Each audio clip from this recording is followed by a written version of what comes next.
Hello, my name is Charo, and I will give you some tips to help you build your project methodology. The way you design your project methodology will define your learning process. So let's start by explaining what the learning process is and why this is so important in the framework of Interreg Europe. Now, the learning process is the exchange of experiences among European regions.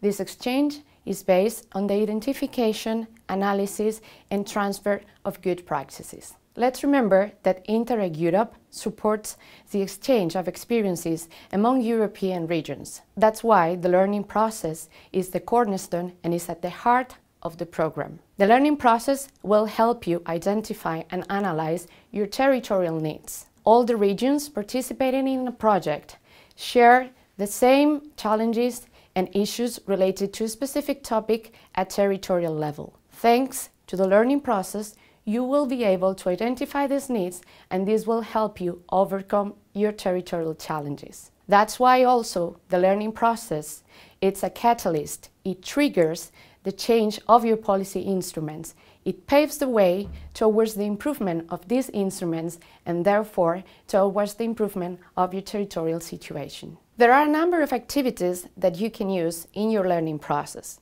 At interregional level, meaning with the regions participating in the project with you, you can organize joint surveys or analysis or reports. You can also organize workshops, seminars, staff exchanges, even peer reviews, and of course pilot actions. At a more local or regional level, you can and you should organize meetings with your stakeholders to make them also part in this learning process. And of course, you can participate in the activities organized by the Policy Learning Platform to gain more knowledge that you can bring into the exchange of experience and this way enrich the process. Now let's focus a little bit on these pilot actions that I mentioned before. Pilot actions are implementation-oriented actions that are aimed at testing new approaches, new initiatives that you learned from others. You can request pilot actions from the very beginning at the application stage or halfway through your project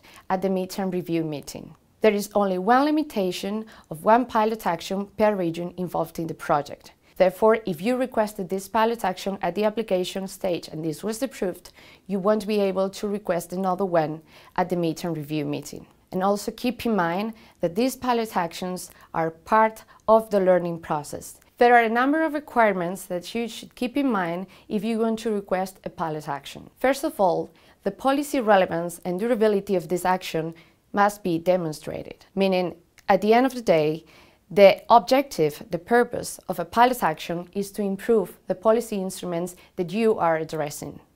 Therefore, you should also ensure that the outcomes of this pilot action are mainstreamed or generalized through the policy instrument. You also should demonstrate the interregionality of your pilot action, meaning this action has been inspired by other regions participated in the project or else by the activities that are part of the exchange of experiences and should be integrated in the learning process and enrich and contribute to this exchange. Also, keep in mind that pilot actions are an additional activity that cannot be financed through the policy instrument addressed or any local, regional or national funds. And last but not least, the testing character of pilot actions is an essential element of these activities. Remember that pilot actions aimed at testing new approaches are implementation-oriented activities, and therefore the testing character should be also demonstrated. Let me give you an example of what a pilot action is. Here you can see an activity that was promoted by the Bulgarian partner in the C.4 Project. This pilot action was inspired by initiatives from the Spanish, Greek, and Portuguese partners and is aimed at promoting a more efficient use of resources at urban level. So the action is about a do-it-yourself kit for vertical gardens in an urban environment. And the ultimate goal of this pilot action is to integrate these measures into the Sofia Green program for the period 2022-2023 if the action is successful. So as you can see in this example, we can identify all the elements that we mentioned before. The interregionality is there. The action was inspired by other regions involved in the project. This action is, of course, aimed at testing a new approach. It will be generalized through the policy instrument addressed by this partner, so the durability of the action is also demonstrated, and is an additional activity that cannot be financed by the policy instrument addressed by this partner or any other schemes or financial instruments at regional level. Let's talk now about how to organize your learning process. First thing is to have in mind the time frame that you will have for this. You will have 2 phases over the course of 4 years.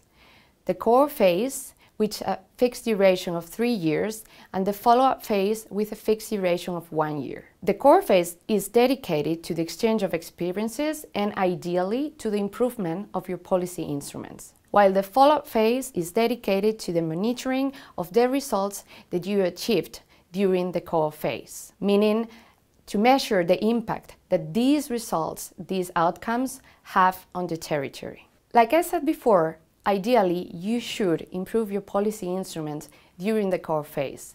That means that if you actually improve your instruments before the end of this phase, you won't have to produce an action plan. However, in the case of those regions that cannot achieve a policy change before the end of the core phase, they will have to produce a brief action plan where they reflect the activities inspired by other partners or by the exchange of experience that they will implement in the region during the follow-up phase to improve their policy instruments. Now you will have more flexibility to organize and to design your activities during the follow-up phase. You will be able to decide on these activities and to sequence them the way you consider more appropriate. You will also be able to continue with the exchange of experience during the follow-up phase. But keep in mind that you should always remember the rationale of this phase. So the exchange of experience during the follow-up phase should focus on the improvement of the policy instrument, the impact of these improvements on the territory, and the implementation of your action plan. Now remember that no one size fits all. No matter how many recommendations or tips we give you today to build your learning process, in the end, it will depend on the size of your partnership, the type of partners, the policy instruments that you're addressing, and the topic that you're tackling in your project. So you will have to consider all these elements when designing your learning process. Now, when you start organizing your learning process, you will have to keep in mind 3 important things. The first one is to ensure the different levels of learning of the learning process. The second one is always focus on quality. And the third one, use an integrated approach to make sure you reach your project results. Let's start with the different levels of learning. Both at partner and stakeholders level, you will have 2 dimensions, the individual level and the organizational level. The individual level refers to the increased capacity of those individuals participating directly in the project. The organizational level refers to the knowledge that passes the individual and goes into the organization, increasing the capacity of the whole organization. The individual learning alone is usually not sufficient to achieve policy changes, to improve your instruments. So when designing your learning process, you should make sure that these 2 levels are covered by the activities that you're planning to organize throughout the exchange of experience to maximize the effects and the impact of your project activities. Second, focus on quality. You should ensure the good quality of the activities that you're organizing and that are part of your exchange of experience. So you have to pay attention to all the elements that are important in the before, the during, and the after of the organization of these activities to ensure the success and the good implementation of these activities. And finally, use an integrated approach. You have to ask yourself if the activities that you have in mind, that you are planning for your exchange of experience, will actually serve to your project purposes, if they will help you to achieve the objectives and the policy improvements that you set in your application form. So you can think of these activities as the ingredient and the learning process as the recipe, the way how you mix these ingredients is the learning process. How you sequence these activities is also important to ensure the success of your learning process. Even if we told you that no one size fits all, there are 3 commonly agreed steps that you should follow to ensure the integrated approach of your learning process. First one is the analysis of the territorial needs of the different regions involved in the project and valuable experiences that you can use in your learning process. The second one is to further analyze these experiences through the activities of the exchange of experience that we mentioned before, such as workshops, seminars, study visits, peer reviews, etc. And third and finally is to prepare the transfer of these good practices or initiatives that you learned from others into your own territories. When designing your learning process, you can go for a more simple approach with activities like workshops or study visits, or for a more elaborated approach with peer reviews, staff exchanges, or activities like this. Both approaches have proven to be successful, but remember that simple is beautiful. You don't need to go for a very complicated approach to succeed in your project. All the things I talked about are reflected in the application form. In section C.4 Project Approach, you will have to justify your methodology, your approach in the framework of your project. You will have to explain for both the core phase and the follow-up phase what are the activities that you have in mind, how are you sequencing these activities, who will be involved, including the stakeholders, and what is the purpose and the objectives of these activities. In section E, Work Plan, you will have to break down your activities per semester. You should be as specific as possible when describing your activities, indicating for each one of them what is the main topic that you're going to tackle, the objective of this activity, who will be participating, including the stakeholders, the location, the host.